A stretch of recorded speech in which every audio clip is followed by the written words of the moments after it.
When a wave of popular protesters swept Ethiopia and ushered a new political dispensation in April 2018, one of the key pillars of the reformist agenda of my new administration was upholding the rule of law.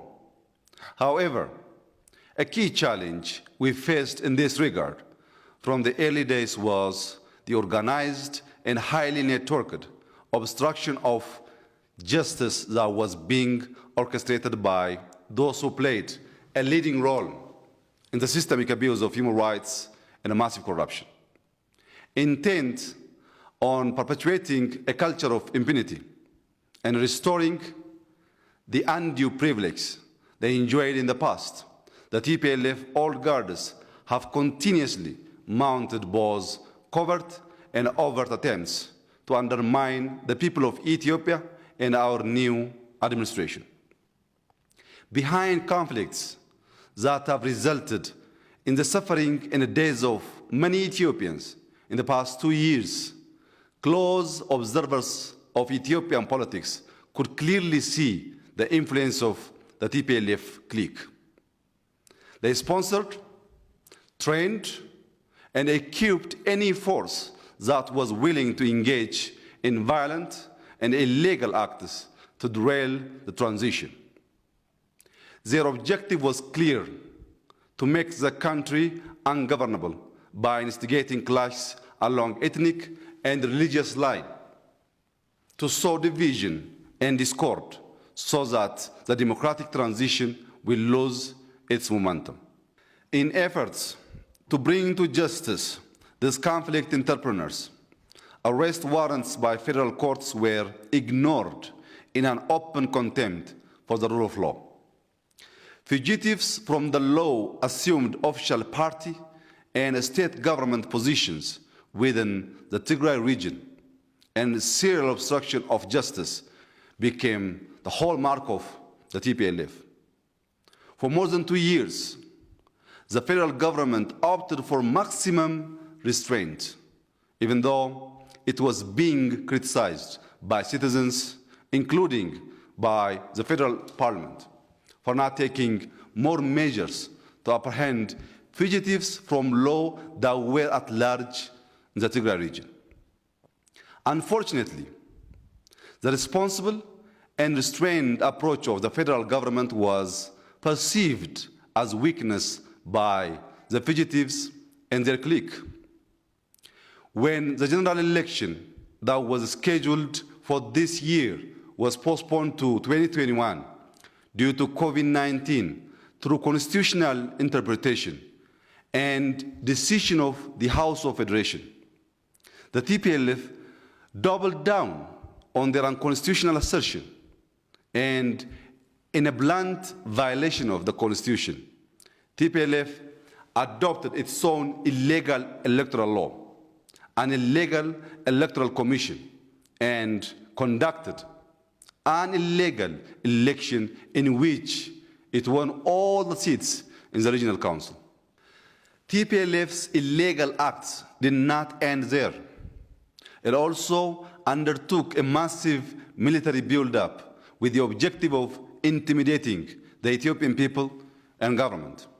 Siphoning of funds aimed at aid and development. TPLF has been preparing for this eventuality since 2018. They organized and drafted irregular militias, not even sparing underage recruits. The regional administration increasingly showed its contempt to federal laws, including the Constitution, and continued pushing a half-cooked de facto statehood thesis. The fugitives within the TPLF have been determined to trigger an armed conflict by attacking the northern command of the federal armed force stationed in the Tigray region earlier this week, intending to take control of its mechanized weaponry and capability. Few days prior to this attack, the regional administration of Tigray publicly declared that they can dictate terms regarding personnel change and movements of the Northern Command, compromising the integrity of the National Defense Force. No federation and constitutional order can tolerate such illegality. That's why the federal government is compelled to undertake a law enforcement operation to defend and protect the constitutional order and uphold the rule of law. A democratic and pluralistic Ethiopia cannot exist without the rule of law. Rule of law, especially in a federal arrangement, requires that both regional states and federal governments respect the constitutional division of power. It is in accordance with this constitutional provision and its duty to enforce federal laws across the whole country that the federal government is undertaking a strategic operation to end impunity and criminality. The federal government counts on all who advocate for justice and rule of law to support this effort. I personally call upon the international community to understand the context and the consistent transgressions by the TPLF clique that have led the federal government to undertake this law enforcement operation that aims to once and for all put an end to impunity and forces aimed at destabilizing the country as well as the region. The Ethiopian people have paid a big price thus far for the criminality of belligerent cliques.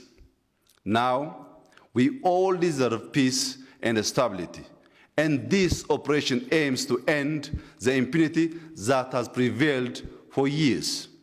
There should not be any mistake made in treating the federal government as equal with criminal groups. The Constitution mandates the federal government to uphold the rule of law, and to that task we remain committed. Through the instrumentality of a state of emergency, with utmost care for the overall well-being, safety, and security of our citizens in the regional state, the federal government will see through the law enforcement operation it has commenced.